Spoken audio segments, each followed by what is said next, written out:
Today we're touching on one of the last three chapters for Unit 4 Math Methods, Chapter 12b, using the second derivative in graph sketching. Emily, how did you feel about this chapter when you saw it at school? I didn't know what to do because you have to graph second derivative, it has to connect this point to that point, and this point forms that point, and it's kind of annoying. That is confusing. Okay. Yeah, that's fine. All right. I'll go through that. Okay. Now, the main idea behind the second derivative is concavity. Okay. So, I'll skip these ones. Is this thing here.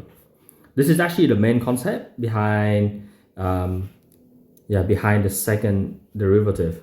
If you get this, the rest is pretty easy. Okay, this is the only thing that you need to focus on. Everything else is somewhat derived on this idea of concavity. So this is 12b. All right. So when the second derivative, right, f double dash x, when it is more than 0. So when it's positive, it's concaving up.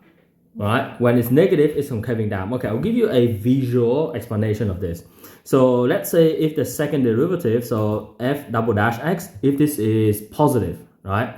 If this is positive, aka, I'll write it in mathematical terms, this one would be more than 0, right?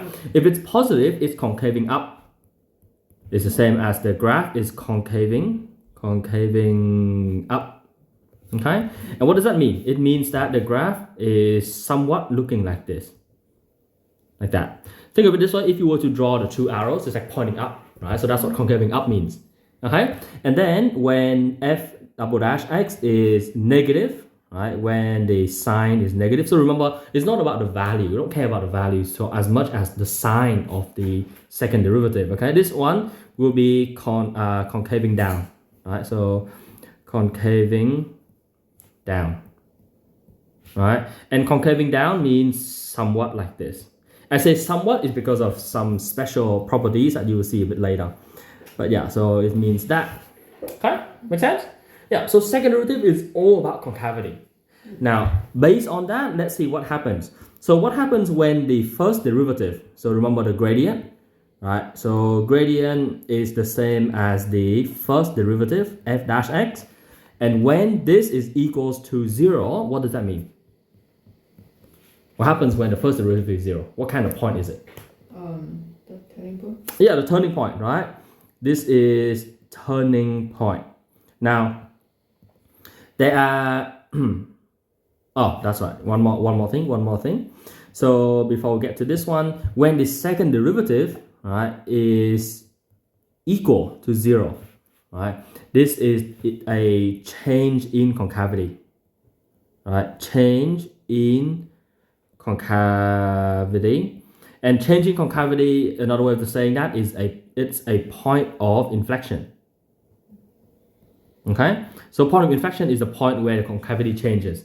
Now, I showed you concaving up looks something like this, right? But there are some other versions of concaving up which could look something like even this one is considered concaving up. So you see how it has that cup kind of shape, like open cup kind of shape, right?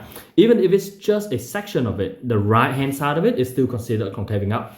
Similarly, as long as it resembles like an open cup, right? A normal cup, it's also a concaving up, right? It's also a concaving up situation. So when it's concaving down, right, some other versions of concaving down would be like just the left half or just the right half, right? If it's just the left half, it will look something like this. So you see how it's part of a upside down cup, right? And then the right half would be something like this. It's also part of an upside down cup.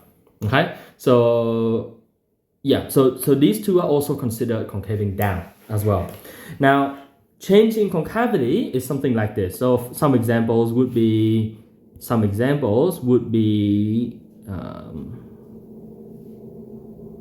maybe I'll draw it over here. So for example, right, let's say it's concaving. What kind of concavity is this if I were to draw it this way?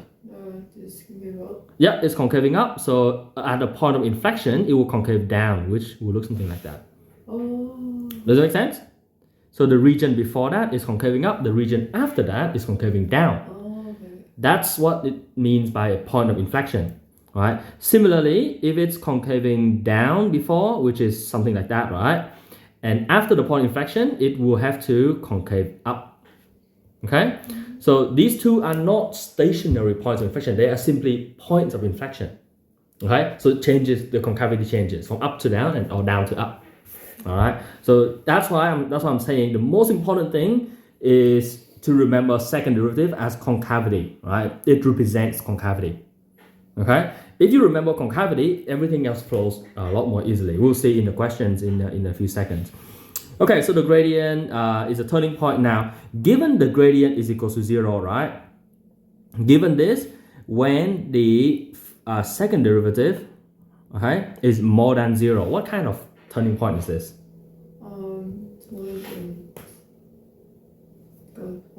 Concaving up, yes, and it's a turning point. So what kind of turning point?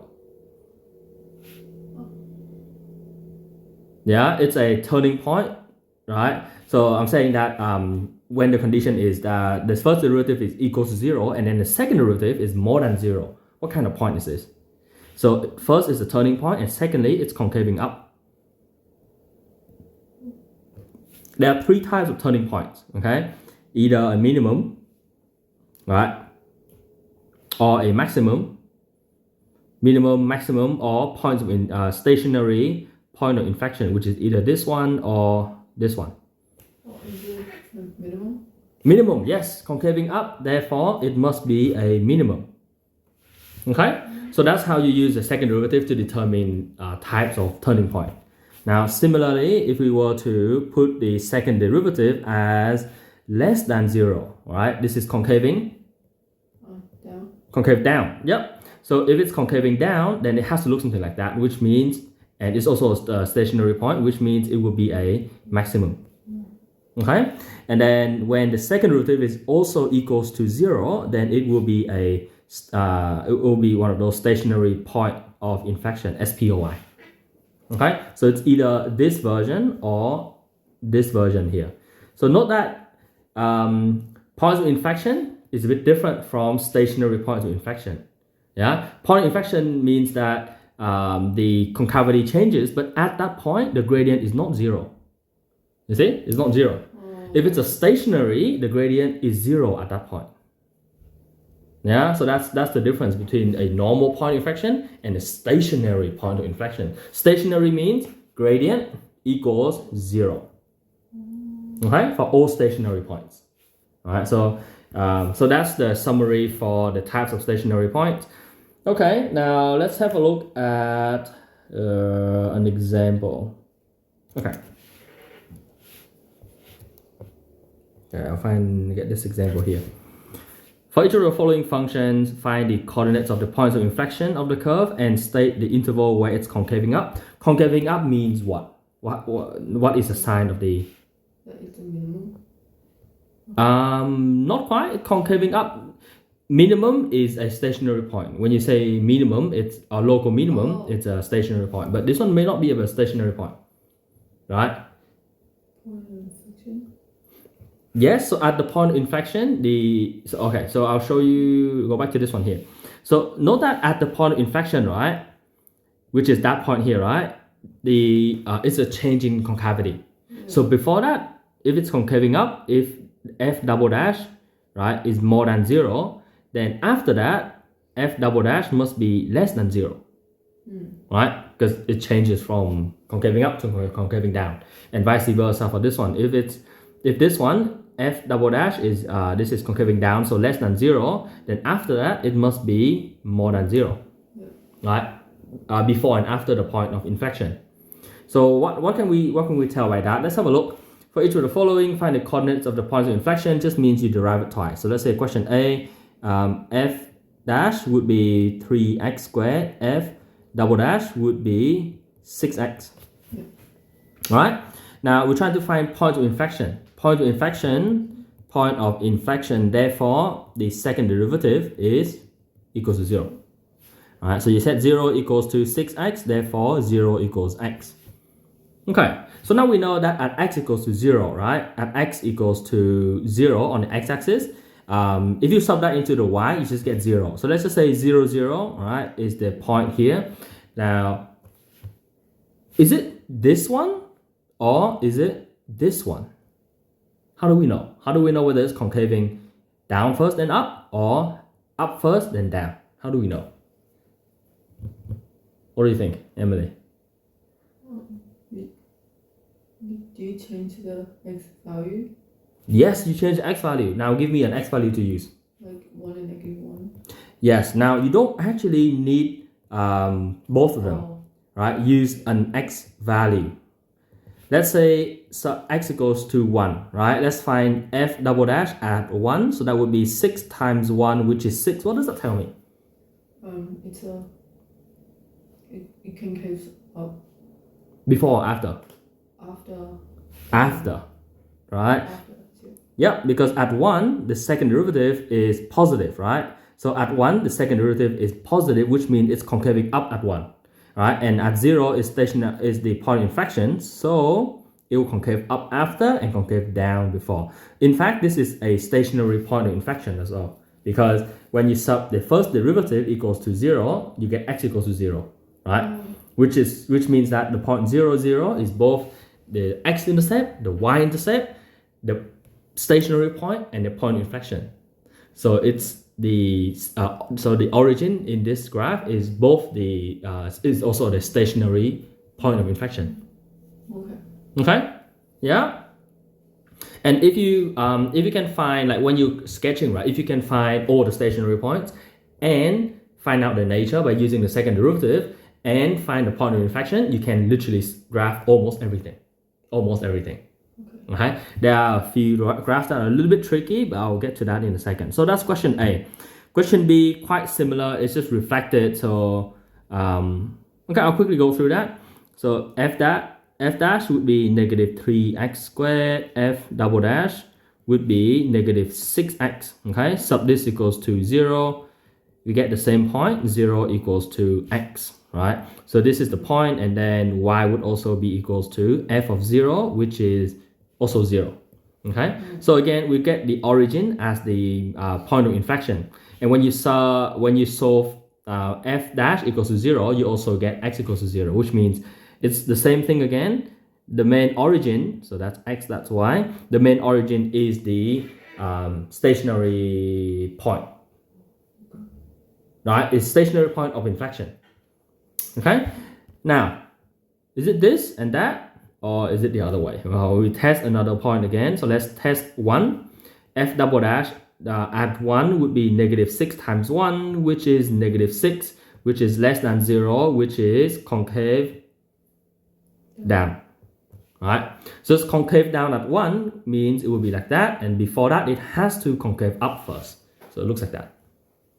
Okay, so that's how you develop a graph using these ones. So the last one is not too bad. It's like the same idea. Oh, actually, the last one I will sketch everything. Actually, I'll sketch everything. So question C. Question C is a good example on, let's say, if I need to sketch this entire equation, right? Plus 1. Oh, right. I think this question asks us to find out when it's concaving up. So therefore, concave up for question A. When concave up when x is more than 0. Yeah? I got a similar question from one of the revision sheets. It's like that. It's like that? Yeah. Right? It's like when does it reflect like point of inflection or something? Yeah. Just know what to do. Yeah, so where it is, now you know, second derivative equals to 0 is a point of inflection, and then it's a change in concavity. Right? Up to down or down to up. So in this one, it will concave up. So down after 0. So therefore, concave up for, right, negative infinity to 0. Right. So for x belonging to that set there. Right? It's a bit hard to see, but yeah, basically it's just saying when it's less than 0, it's concaving up. All right. So let's solve this one. Now I'll show you how I would sketch the entire graph. Okay, so first, normally you would find the y-intercept. All right, actually I'll derive it twice first. So 3x squared minus 6x And then f double dash would be 6x minus 6. Okay, now let's go through intercepts. Okay, y-intercept 0 equals to, y equals to 0 cube minus 3 times 0 squared plus 1, which is 1. So y-intercept is 1. X-intercept, well, this one is a cubic, so I will just ignore that for now. Okay, I'll come back to the x-intercept later. Let me see, let me just quickly calculate something first. 8, 1, negative 1 is 3. Yeah, no, I think the x-intercept is more complicated for this one. Yeah. All right. So next would be the stationary point. Stationary point. So first is the y-intercept. F of 0, stationary point is when f dash equals to 0. Okay. So sub 0 into f dash would be 3x squared minus 6x. And then take out common factor 3x. I get x minus 2. Therefore, x equals to 0 or 2. Okay, so the stationary point at 0 or 2, if you want to find the y coordinate, you need to sub that into the original equation, so that would just be 1. Oh, so the y-intercept is the stationary point. Yeah, and then f of 2 would be, when you sub 2 back into the original equation, that will be 2 cubed minus 3 times 2 squared plus 1. So that'll be 8 minus 3 times 4, which is 12, plus 1, 9 minus 12, negative 3. Okay, now we need to find out the nature. Okay, so nature of stationary point. You don't actually need to use a table anymore. Right, nature of stationary point using the second derivative. Okay, let's calculate second derivative at the first stationary point 0, you sub 0 into that equation. That will be 6 times 0 minus 6, which is negative 6. What does that tell me? What kind of stationary point? It's a maximum. Very good. It's a maximum. Right? This is less than 0, concave down. Therefore, it must be a maximum point. Okay? Therefore, the point 0, comma, and y coordinate is here. Right? 0, 1 is local max. Okay, that's how you use second derivative to find nature. No more table. Okay, once you learn unit 4 and you understand concavity, no need to use that weird gradient table anymore. Okay, it's too long. So f double dash at, let's say, what was it, 2? Yeah, so 0 or 2. So we'll find the other one, 2. Sub 2 into the second derivative would be 6 times 2 minus 6 is 12 minus 6 is 6 more than 0. Therefore, concave up. Right? So that will be a minimum. So therefore, 2, and what's the y coordinate? Negative 3 is local min. Okay? And next would be finding the, okay, so I'll put a line here for stationary point. And now we'll find point of inflection. Okay, point of inflection. Okay, sub 0 into the second derivative, which is that one here, solve for x. So 0 equals to f double dash x, so 0 equals to 6x minus 6, move the 6 over, divide both sides, x equals 1. Okay, and then I need to find the y coordinate, which is sub 1 into x, right? That'll be 1 cubed minus 3, so that'll be 1 minus 3 plus 1, which is 2 minus 3, that's negative 1. Okay, therefore, point of inflection at 1, comma, negative 1. Okay, let's put all of this into the graph. All right, let me highlight the key ones. So first, the y-intercept is 1, and then local maximum at 0, 1, 2, negative 3, local minimum, and then point of inflection at 1 minus 1. So let's put everything into the graph first, and then we'll see what the graph will look like. So the x coordinate we need would be 0, 0, 1, and 2. Yeah, 0, 1, and 2. So that also tells me what scale I need to draw the graph at. So note that it's not the point at these ones. So I'll just put the tick down here, 0, 1, and 2. Okay, local max at 0 and 1. So it is here. 2, negative 3 is local minimum. So that'll be negative 1, negative 2, negative 3, 2, negative 3. Right, so this is 2, negative 3, local minimum, so it sort of looks like that. Right, and that's local maximum, which is here, 0, 1, looks something like that.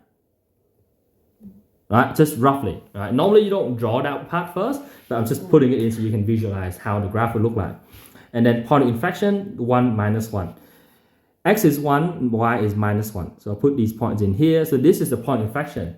It makes sense, right? Because this one is concaving down. So at this point, it concaves up after. You see? So it's like that, and then it's like that. Yeah? So that point is not a stationary point of inflection. It's just a normal point of inflection. Make sense? Yeah? Now it makes sense, right? So yeah, so check that one in here, and then it will look something like that. Now you connect the other side, it will look something like that. Okay? So you see, concaving down, and then concaving up. Right? Changing concavity is the point of inflection. Yeah, that's it. Okay?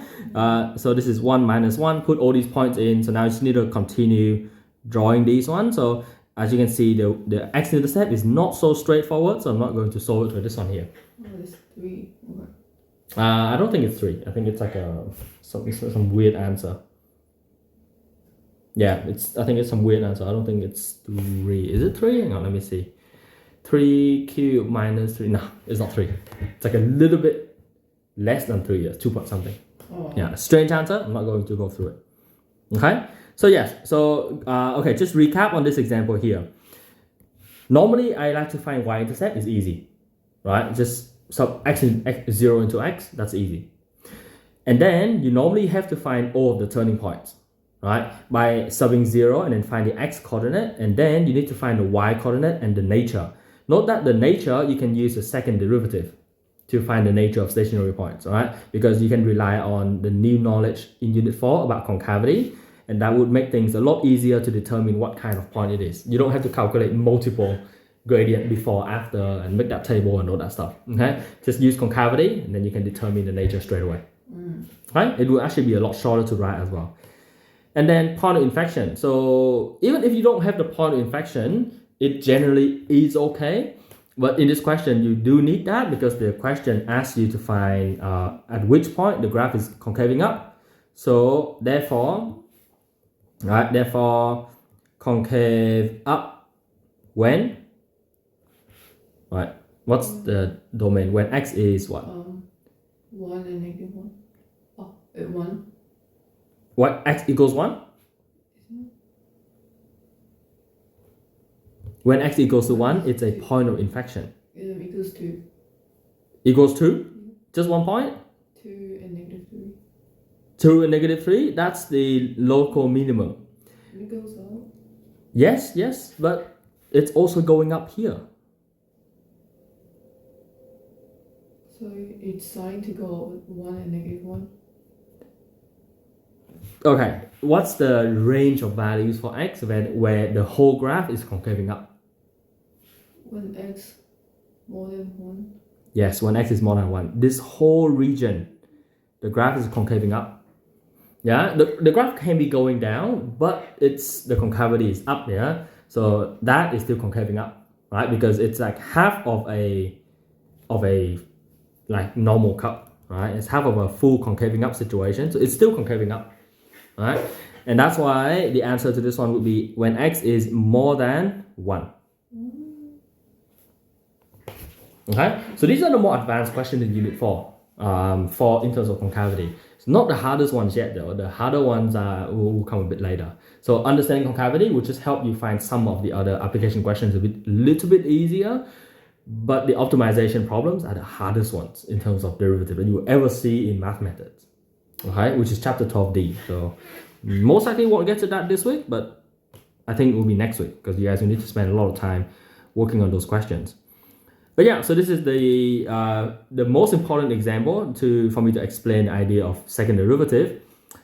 This is the same coordinate stationary point. Yeah, I already went through something similar to this, so I'll skip that one.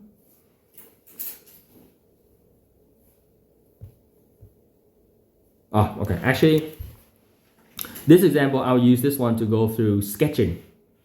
Okay, so sketching the normal graph, the derivative, and the second derivative all on the same set of axes. All right, let's quickly derive this equation here. So fx is x squared times tan minus x, right? So then fx would be 10x squared minus x cubed, right? I'll explain that to make it a bit easier to derive. So f dash would be 20x minus 3x squared. And then f double dash would be 20 minus 6x. Okay? Yeah. Now, same thing. Okay? Same thing. So these are the three main equations here. So I'll just go through the general steps. So 0, so find, let's see. Oh, we can find the x-intercepts. You can find x-intercepts. So 0 equals to, so set fx equals to 0, which is equals to, I'll use the factorized version here. Okay, therefore x is 0 or 10. Right, using no factor law. And then we're gonna find the y coordinates. F of 0 would just be 0. And then f of 10 would be also 0. Oh yeah, right. No point. This is the x-intercepts. Sorry. Yeah, this is the x-intercept at these values. And then I substitute 0 into x to find the y-intercept. That will also be 0. Yeah. So the x-intercept and y-intercept, one of the x-intercept is also the y-intercept, basically. So far, so good? Yeah. Yeah. It's 0 as well. Now, so I've got the intercepts. Now let's find the stationary points. All right, I'll just write it here, stationary point. Set 0 equals to set first derivative, set that equals to 0, which is 20x minus 3x squared. Take out common factor, x, so that'll be 20 minus 3x. So then x equals to 0, which means 0, 0 is also a stationary point. Ooh.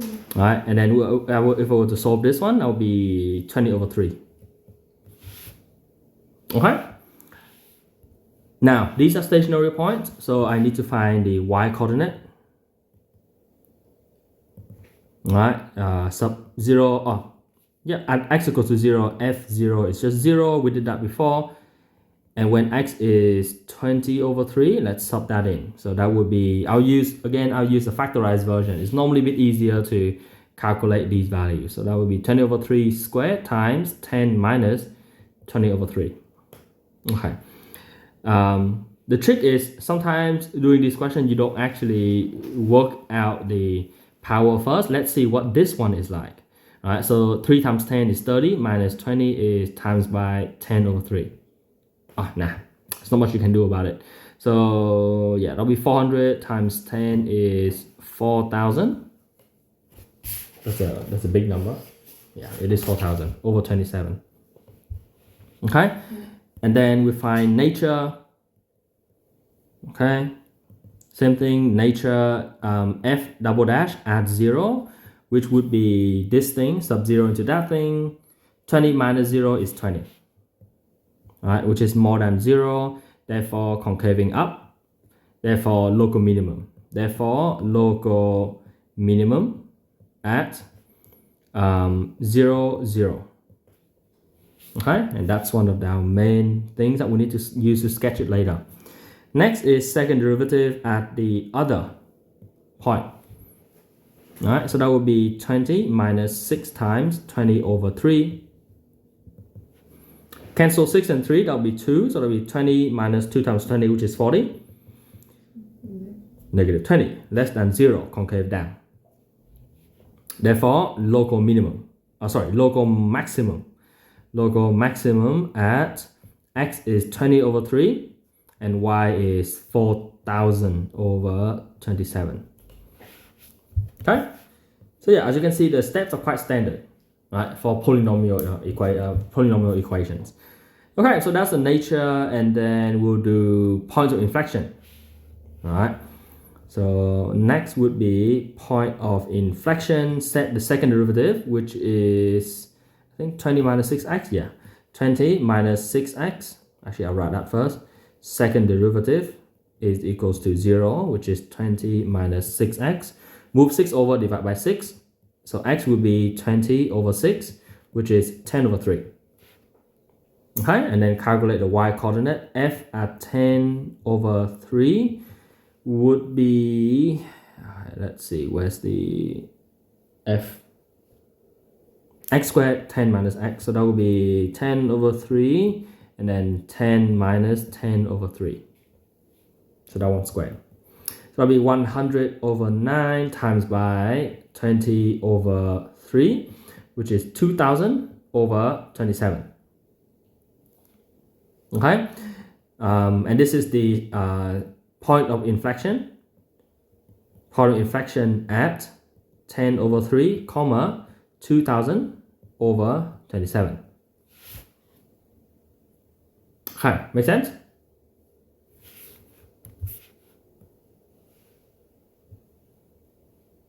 Very standard, right? These steps are very, very standard. Set second derivative equals to 0, and then solve for x, and then find the y coordinate. Yeah? Okay? Because normally when you sketch a graph, you need to put in the y coordinates and stuff. So you need to do that.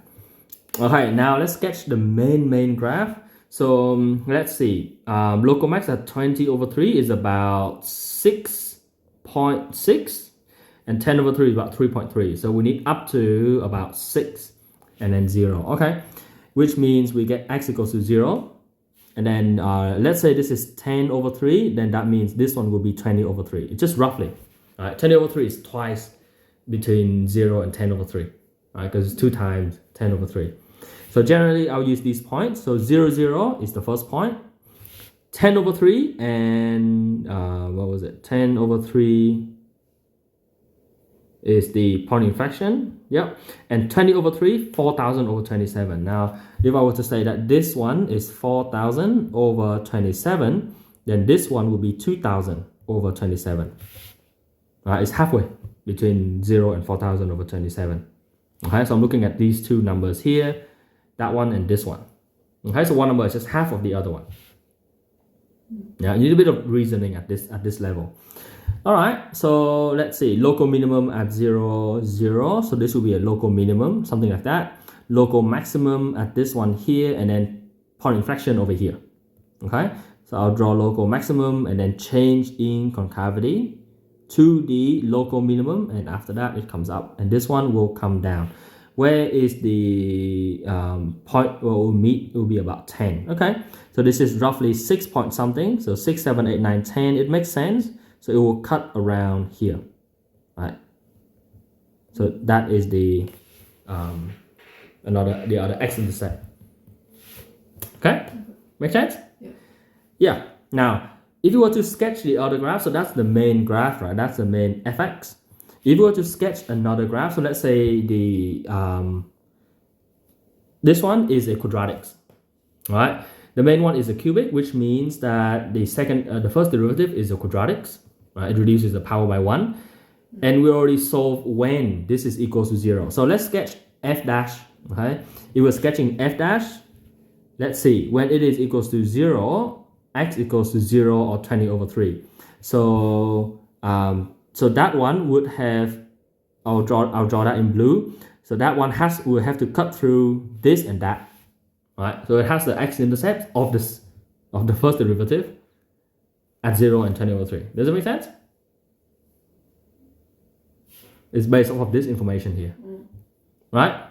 Yeah, because stationary point means the x-intercept of the gradient curve. Alright? So, okay, bear with me. And then after that, let's see.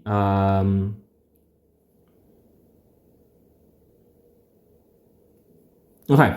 So it will cut at these 2 points, right? The gradient graph will cut at these 2 points, but would it be like that or would it be like this? What do you think?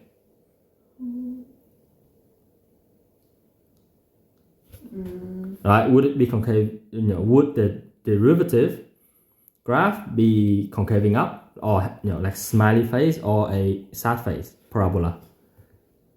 Normal parabola or upside down parabola?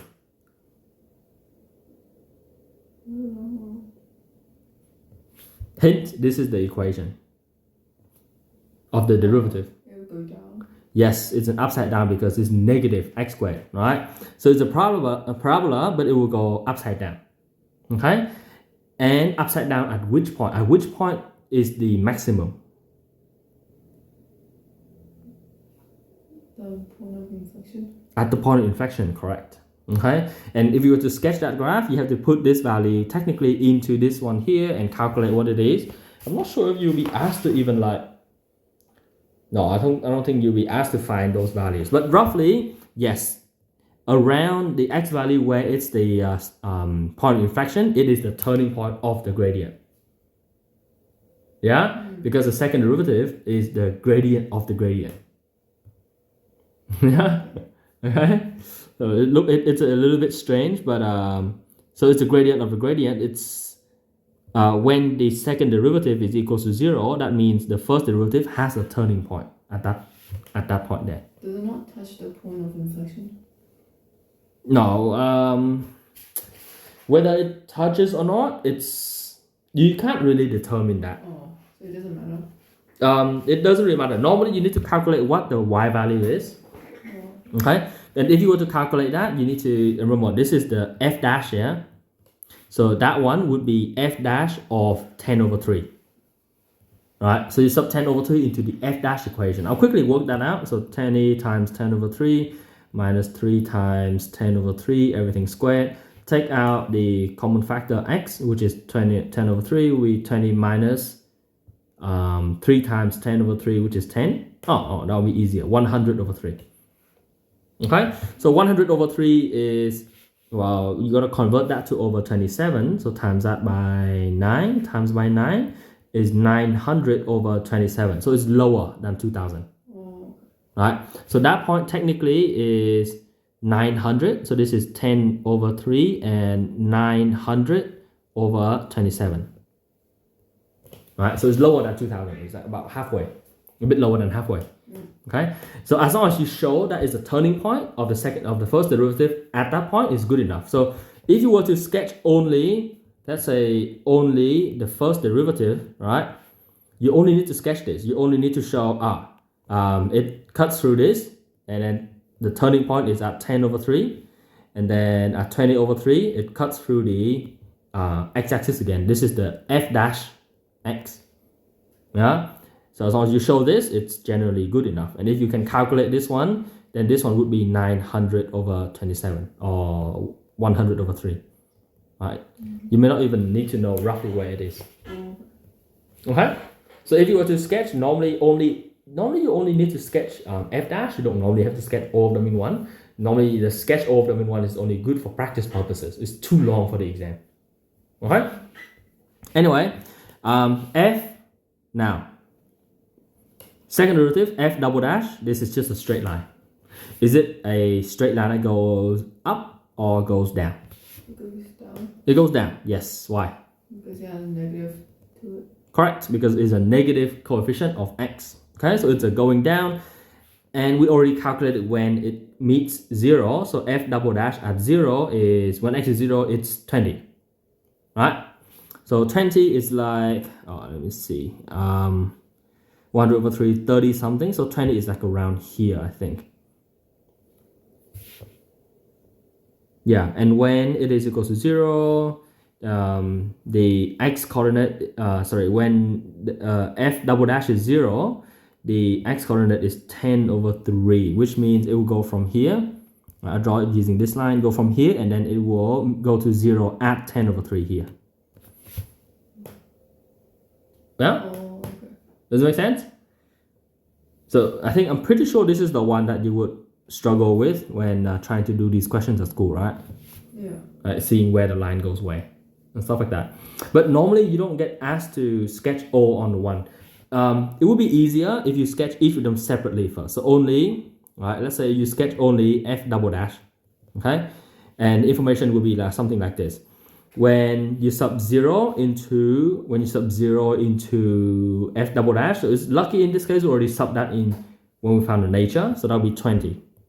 Sub 0 it will be 20, and it's a straight line, so you gotta find 2 points. The other point is the x-intercept. All right, this is the f double dash intercept, and then the x-intercept is when f double dash is 0, which means solve that, and we already solved that. So x equals to 10 over 3. So just put 10 over 3 here, and then put a straight line through both of them. Okay, well, I missed this one, but yeah, let's say here. Okay. So yeah, note that the main points are essentially located around the x values. Yeah, the y values is only for you to put that point onto the graph, but it's mostly the key features are around the x, the main x values. Okay, and then in this one we also get the x-intercept 0 or 10, and then y-intercept is 0. Okay, so normally it's around the x values. Make sense? Yeah. Yeah. A little bit tricky, right? These questions are quite tricky. Let me go through another example here. Yeah, now this is just the graphics calculator. Yeah, okay, this one. I think this is the last one. Example 9. Yeah, this is the last one. So after this one, we'll start working through some questions. All right. This is arguably one of the harder questions in terms of sketching, because it's power 4. Let's see.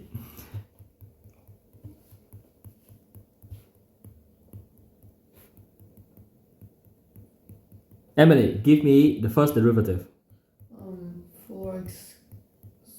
4x to the power square. No. Cube. Yep.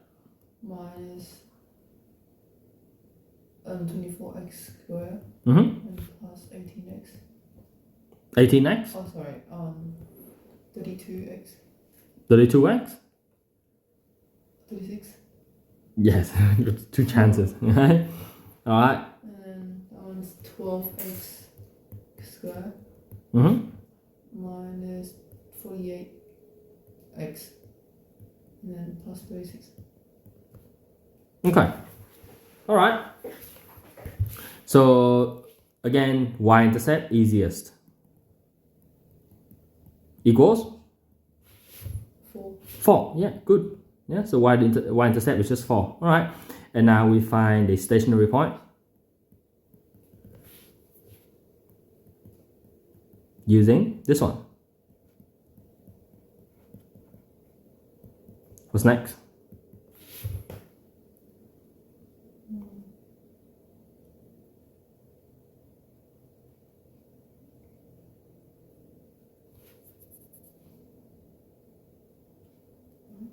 When you see polynomial, you think about term and combine, like, what's the factor? factorize, yes. And then just x You can take out something more than just x. of 4x. Yep. Should it be like a square? Yeah. Oh yeah, that's right. My bad. Yeah, it's a And square. It'll be x squared minus 6x plus 9. Okay. All right. And how do we factorize the? Factorial, I think. And then just like, yeah. So x equals 0. Mm-hmm. Or do you do the 2 bracket thing for this? So Yes. x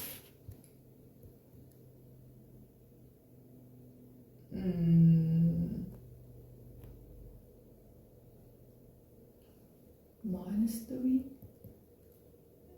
and then x minus 3, That's right. and so x will be 3. Yeah, just 3, right? Because it's a duplicate. Okay. So yeah. So 2 stationary points at 0 and x equals to 0 and x equals to 3. So now I'll show you what happens when you get to this point. You can slowly start to construct this. All right, so x is 0, x is 3, so we get this stationary point. We put in the x values first, but now to actually map it on, you need to calculate the y coordinate. All right, so f0 was 4. We calculated that before. All right, up here. F3 is, wow, it's got to work that out, right? 3 power 4 minus 8 times 3, write it this way, 3 cubed plus 18, 3 squared plus 4. Quite a bit of work, 81. And then that's 27 times 8 is 160, 56, so 2720.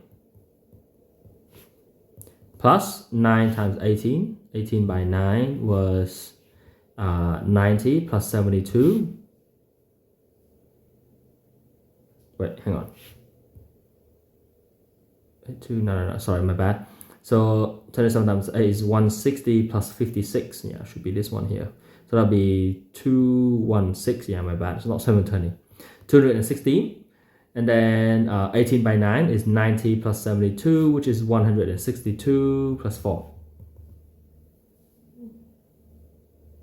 Okay? Alright. Oh, actually, now I would actually do this on a little bit differently. Now, you can get up to this point, you don't need to redo it, but I'll show you another way of doing this calculation a little bit easily. I don't even want to do negative 216 plus 162 by hand. What I'll do is this. Right, so at this point, because 1 is subtraction, I know that the number will be smaller. So if I were to take out 3 squared, right, then in the bracket, it's just negative 8 times 3 and then plus 18. Right, so that'll be 9 times by negative 24 plus 18. Now that one is an easier subtraction, right? So negative 24 plus 18 is negative 6 times by 9 is negative 54. So this is just negative 54. 81 minus that plus 4. Okay, if you were to actually work it out together, you will get negative 216 plus 162 is the same. It would be, yeah, negative 54. So when you add that to that one, 216, yeah. Okay, so that's another trick when you see like big calculations like that, where you know that is going to be, it will simplify because you need to subtract something. Take out common factor first, right? Because the final multiplication will normally be a bit smaller because of the subtraction here. Okay. Anyway, 81 minus 54 is 31 minus 4. 27 plus 4 is 31. Okay, 331. That's a big point. 331. Let's put that one in first. 0, 4, 331. All right, 0, 4 is like here. Let's say 4 is here. 0, 4, 331. So these are the stationary points. Okay. All right, and points of inflection. So next would be point of inflection, which is when f double dash x is equals to 0. Okay, so let's solve that again. 0 equals to 12x squared minus 48x plus 36. Okay, what should I do first then? You take out common factors. Which is? 12. Yeah, you divide everything by 12. Alright, because if it's 12 times the brackets, you can just divide both sides by 12, and 0 divided by 12 is just 0. Yeah, so that's why you can just divide everything by 12, so you get x squared minus 4x plus 3. What are the answers? X minus 1 and x minus 3. Yeah, x minus 1, x minus 3. So x equals to 1 or x equals to 3. Okay? Oh, we already calculated this. F of 3, we already got the answer, 31. So f of 3 is 31, which means what kind of point is this at 331? 331. Yeah, what kind of point is this? So 331 was this and also this. Stationary point of inflection. Right, because it's both a stationary point and a point of inflection. So it's a combined stationary point of inflection. So it'll be something like that, mostly.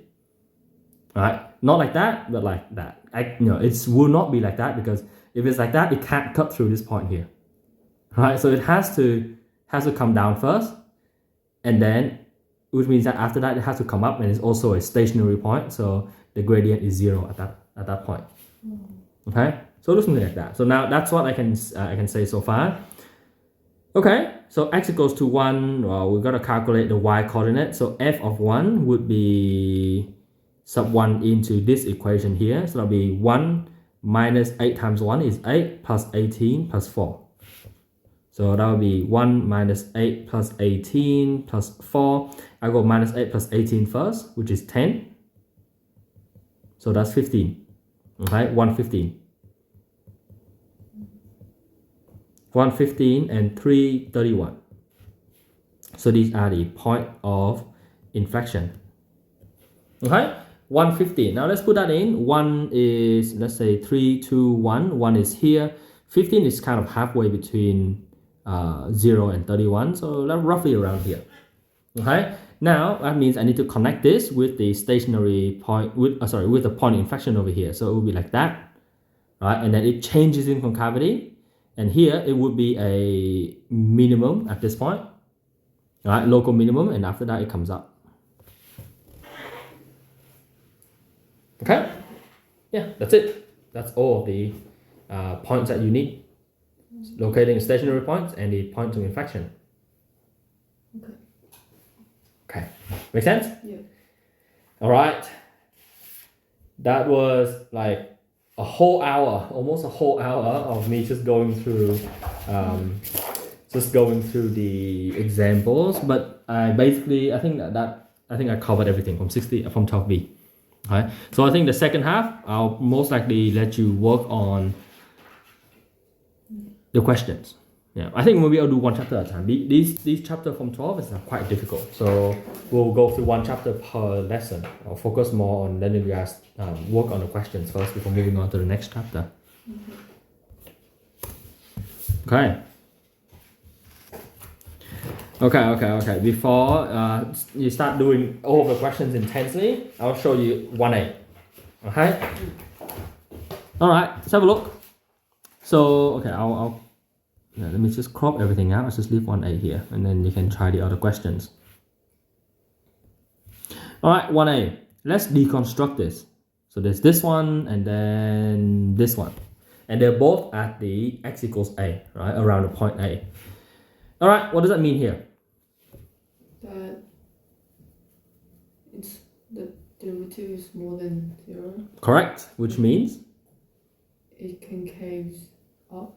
No. Derivative, not the concavity. Oh. This is gradient. So. Yeah. Yeah, gradient is positive. Remember, first derivative is the gradient. This one, right, is concavity. So concave, what? It's concave up. Yeah, concave up. Right? And then the gradient positive and concave up. So what does that look like then? Gradient positive and concave up. So gradient positive around the point A, right? Let's say that's when x equals to point A, and concave up. So what does it look like? Point of inflection goes like that. No, it's fully positive. It's not equal to 0. It's not a point of inflection. It's just concaving up around that point. Concaving up means it looks something like this. Yeah? So you start with gradient positive, right? And then concaving up. Okay, so I'll write this one in red. So this is concave up, which corresponds to the shape here. If it's concaving down, it will look something like this, right? And if it's negative gradient, it will look something like that. Yeah? So positive gradient, concaving up, when it combines, it will look something like this. So actually, this question is one of the harder ones. Maybe roughly like that. Okay, so the gradient at the point A is concaving up, so that's why the answer, if you see in the textbook, is just this shape here. Oh, just that little curve. Just a little curve, that's it. This is the answer for question A. See if you can do B, C, D. Okay, I'll leave the answer here just in case you want to double check the answer. So the first version for question B, I drew the gradient first, right? Negative gradient, and then the point. So it's a gradient at that point, right? And then the concavity is the line that, the shape actually is concaving down, so it touches the gradient at that point. So the gradient more than Okay, next question will be question 2.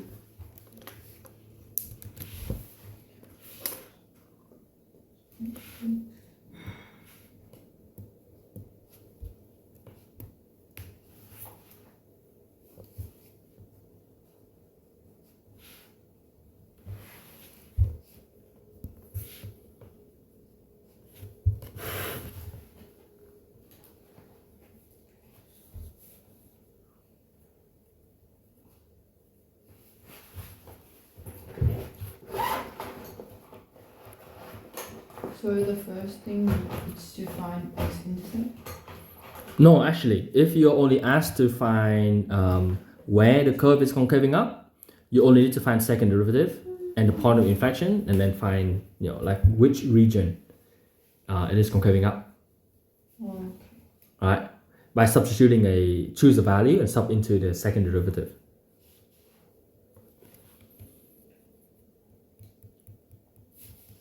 So first you make the second derivative equal 0. Mm-hmm. And then you solve for the point of inflection first, because that's the change of concavity. So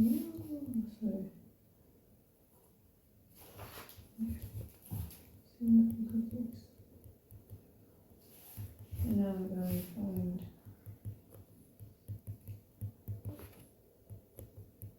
x1 plus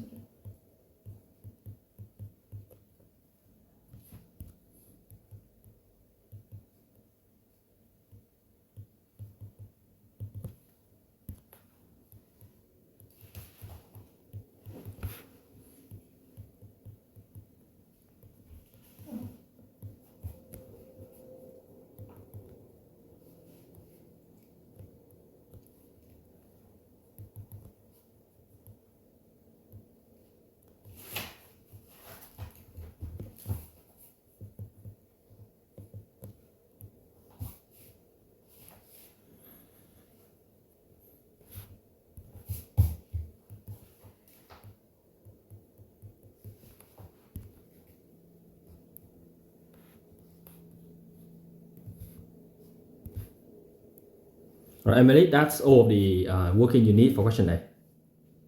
That's it, no sketching. Oh, okay. Alright, if you sub one value in, you should be able to get. More than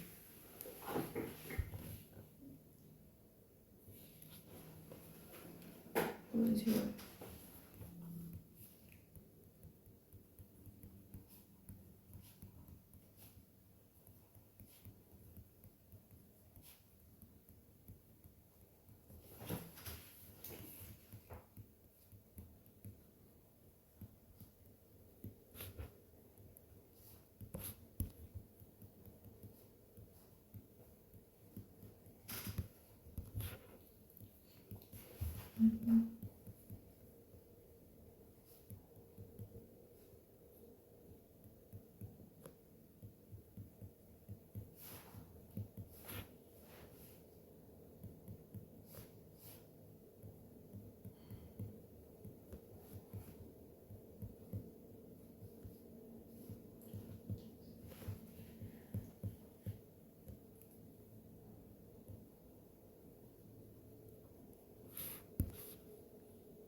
Technically, you don't even need to find the y coordinate.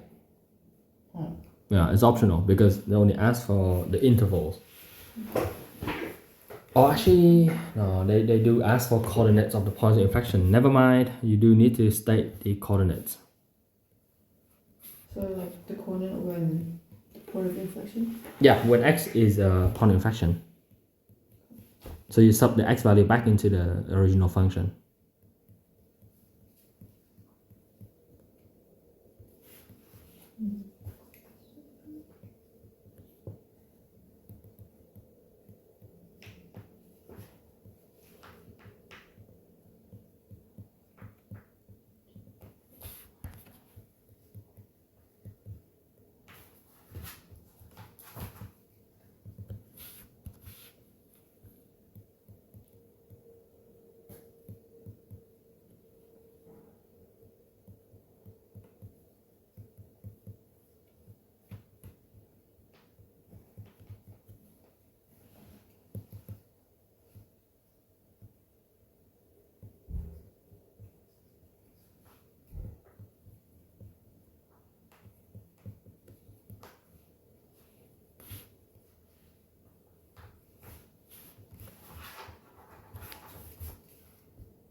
Actually, after question B, just go straight to question D. Yeah, C is kind of a repeat, so skip C.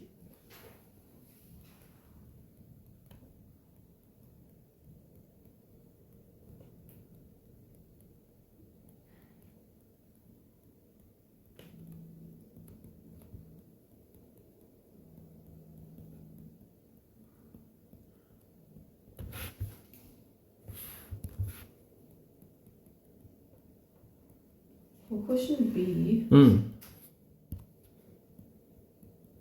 how is x 1/3? You bring the 2 over, so 2 equals 6x, and x is 2 over 6, which is 1/3.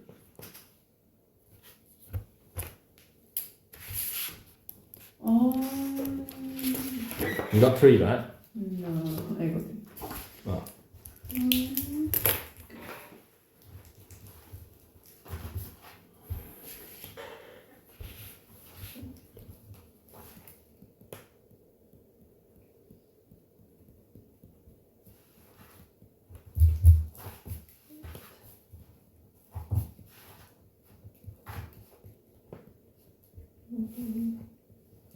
Then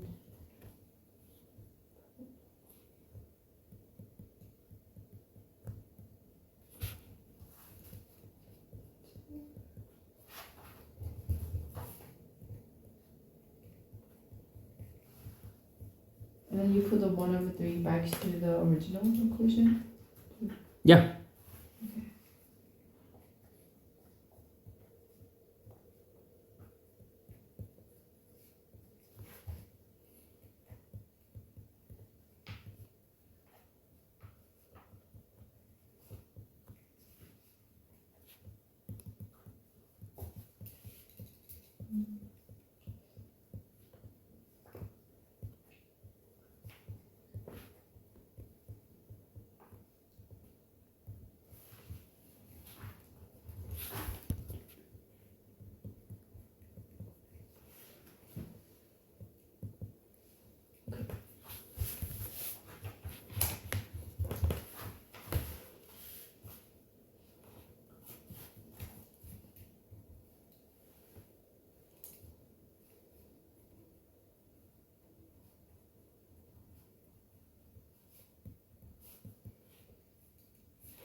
Good doing question D.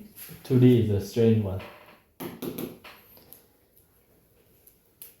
Oh, did you just finish 2B?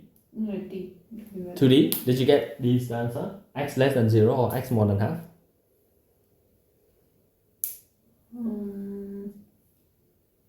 There are 2 points of inflection, right? I don't know. Okay, first, did you get the 2 points of inflection correct? No. Okay, then you will redo it. Because after that, determining the concavity is... X minus 1 means 2x. X equals 2. Oh, I got the 2 points. No. You only need to test concavity for one value of x. So we can do. Alright, I'll explain this one first. Have a look. So I just needed to find one thing, which is that it's concaving up at -1, right?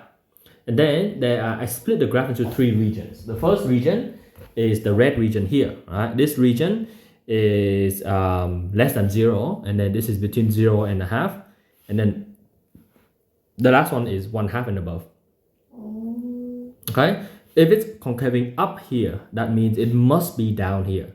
And if it's down in the middle, it means it must go up again after the second point of inflection. Right? Because it alternates. Yeah, up and down and up. Because the point of inflection means changing concavity. So you don't actually need to test 3 points. You can to double check, but you don't need to. Just test one, and after the point of inflection, it concaves up.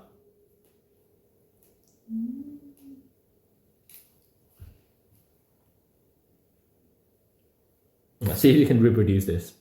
And after that will be question 4.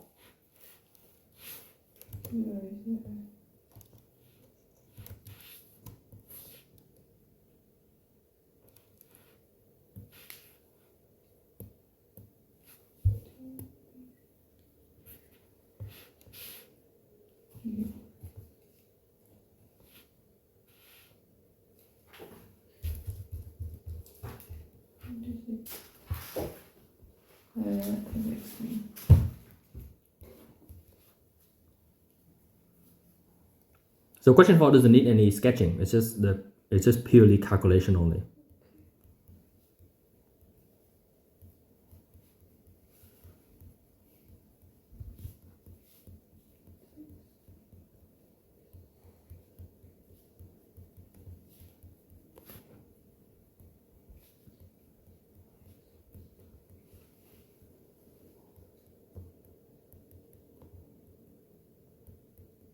Find the points.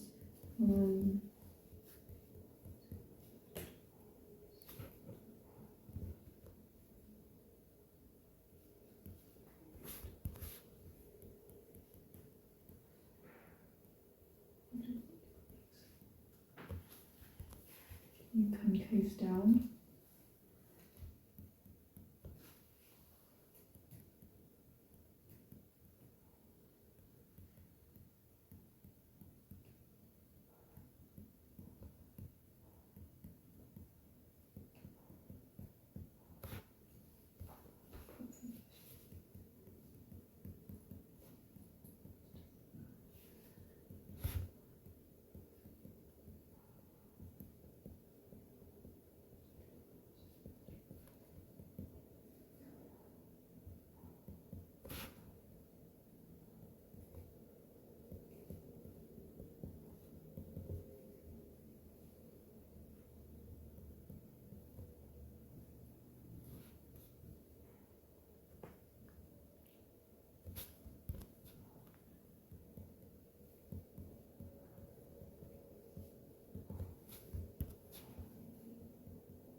Coordinate station you got 2 points.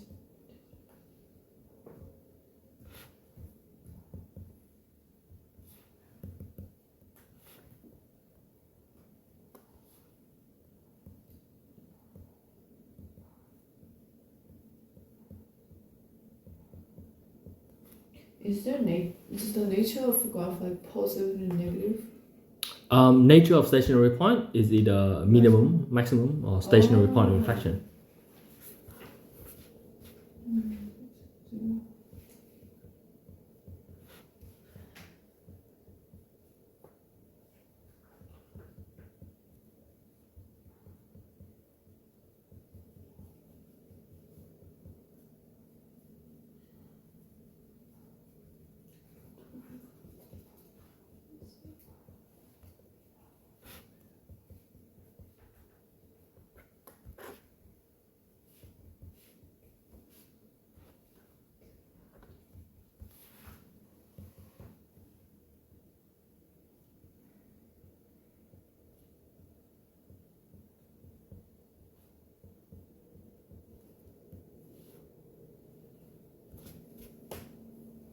Are you doing question B?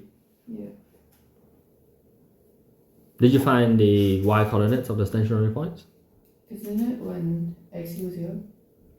There are two. Yeah. So there are two stationary points at x equals 0 or x equals negative 2. How do you find that? Do you make derivative equal 0? Yeah, you make the derivative equals to 0.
There's no sketching, but I encourage you to try to do the sketch anyway, because you still need to map the 3 points in. You already got the local minimum, local maximum, and the point of inflection. -2. What is this one again? -2.